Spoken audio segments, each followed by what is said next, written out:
our first presentation by IRENA, it is my pleasure to welcome online Francisco Boschel, who is the Head of Innovation and End-Use Applications.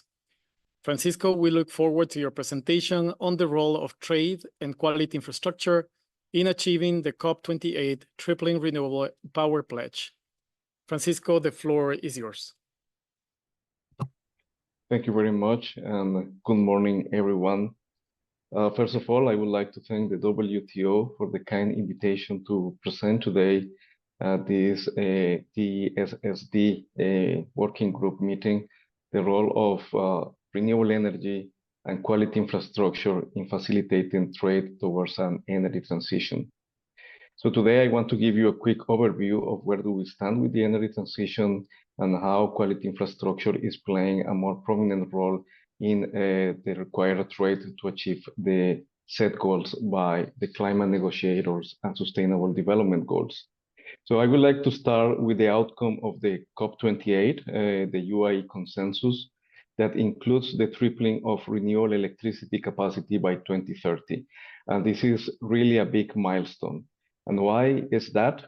First, after 28 COPs, this is the first time that a COP explicitly mentioned in one official outcome document target for renewable energy. This has never happened before. So it took 28 COPs to really get to the point that a renewable target is officially in a document, an outcome document from a COP. And second, because this target is quite ambitious. So it calls to triple the global renewable electricity capacity between 2022 and 2030. And what are the implications of such a change or such an increase? So where do we stand today? Today, there are around 8,000 gigawatts of electricity capacity in the planet with all forms of energy, all sources of energy. But what you can see on the pie chart on the left side is the current electricity installed capacity from renewables. And today we have around 3,300 gigawatts of installed capacity globally. That represents around 40% of the total electricity capacity in the planet. And the target set by the countries in the COP document is to triple that, so to achieve more than 11,000 gigawatts of renewable electricity capacity in the next 6 years by 2030. Why is this so ambitious? Because, as I mentioned before, today, the total electricity capacity in the planet from all sources of electricity, coal, nuclear, renewables, etc., is around 8,000. So it means that we are expecting to have by 2030 even more in renewables than what we have today with all sources of electricity capacity. So the target that the countries have set in the COP28 is indeed quite ambitious and aligned with a Paris Agreement scenario. Of course, this is challenging because it means that we may need to install around, on average, in the next 6 years, around 1,000 gigawatts of new capacity, renewable capacity every year. But the good news is that the annual increase in renewable electricity capacity is really growing exponentially. And this is what you can see on this chart here. The blue bars are the new added capacity every year from renewables, and the gray bars are the new electricity capacity every year from fossil fuels. And what you can see is that since 2011, the blue bars get bigger and bigger, so much that last year, again, was a record year with almost half a terawatt, so close to 500 gigawatts of installed capacity, new installed capacity from renewables in 1 year. To put it in context, this is almost 3 times the installed capacity of a country like Germany, just in 1 year in renewables. And the share of renewables in new investments last year achieved more than 85%. So 85% of all investments for new electricity capacity went to renewables. But of course, we said we need to double that and get to 1,000 gigawatts per year. So we need to increase investments as well. At the moment, we are investing around 570 billion US dollars per year in new renewable capacity. That should actually triple as well on average between now and 2030, achieving around 1.5 trillion per year. And also in enabling infrastructure, including electricity grids, flexibility sources like energy storage, etc., would also need to double between now and 2030 on average annual investments from 368 billion US dollars to more than 700 billion US dollars. And very important, also, these investments have to be more equally distributed geographically. Today, only around 2% of all these global investments in the energy transition are in Africa. So 98% are in other regions, Africa only 2%. So there is a big gap that needs to be bridged in that sense. Trade will be crucial to achieve those goals. And there are changes, of course, in what is being traded and how it is traded.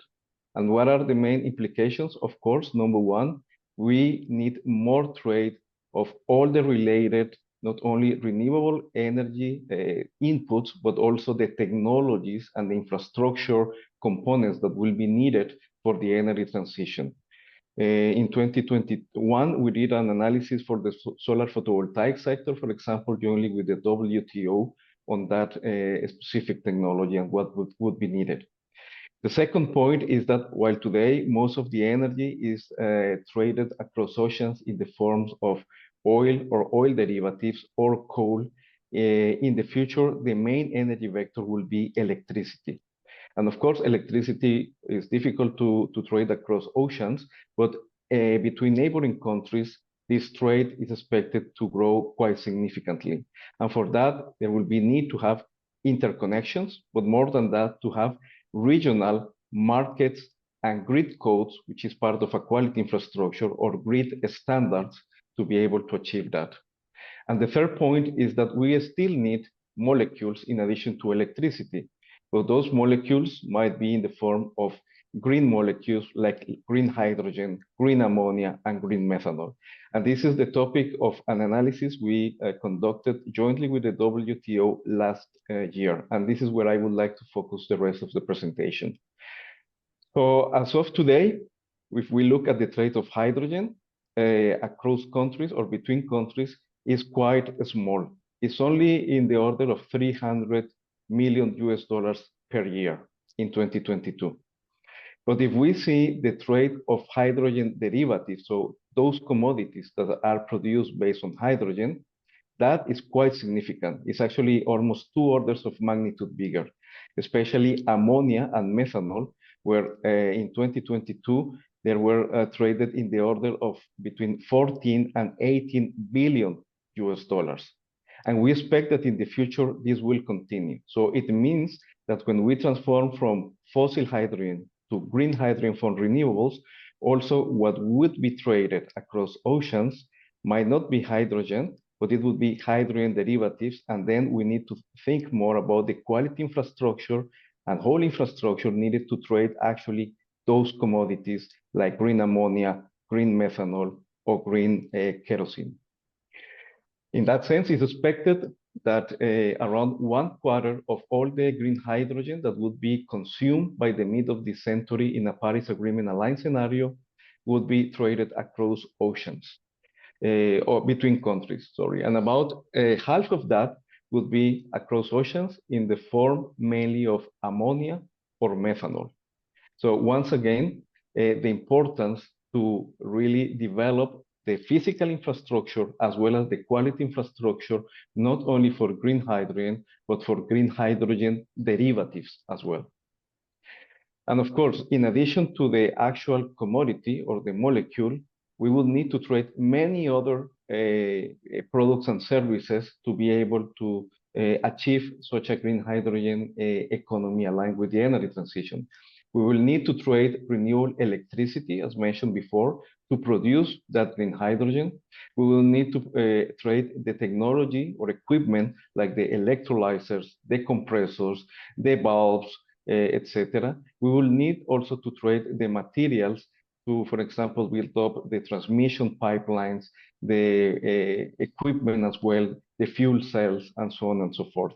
So there is a big, or is expected to have a big increase in the trade, not only of the commodities, but all the related products and services for this green hydrogen economy.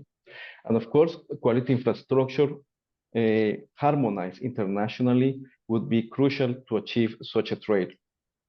As we know, and the slide shows, quality infrastructure includes standards, which are the backbone of the quality infrastructure, but also the conformity assessment elements for that, including testing, accreditation, certification, as well as metrology and inspection. All of those elements are important, and as mentioned before, they need to be harmonized across the whole value chain.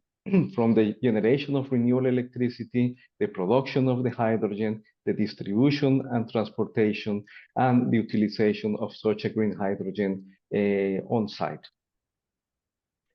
So IRENA is now, with the support of the German government, developing some guidelines for countries to develop and implement quality infrastructure roadmaps for green hydrogen. These are the 5 key steps required for countries to develop those roadmaps, where the first step is to assess what is the potential of the green hydrogen economy, and then develop a green hydrogen strategy. Now, the third part, which has to be done in parallel, is to assess or include already a national quality infrastructure system requirement in the green hydrogen strategy. And actually here we see that many countries are developing their green hydrogen strategies, but they are silent on quality infrastructure. And that's an issue that has to be addressed, because quality infrastructure should be incorporated in these national green hydrogen strategies from the very beginning.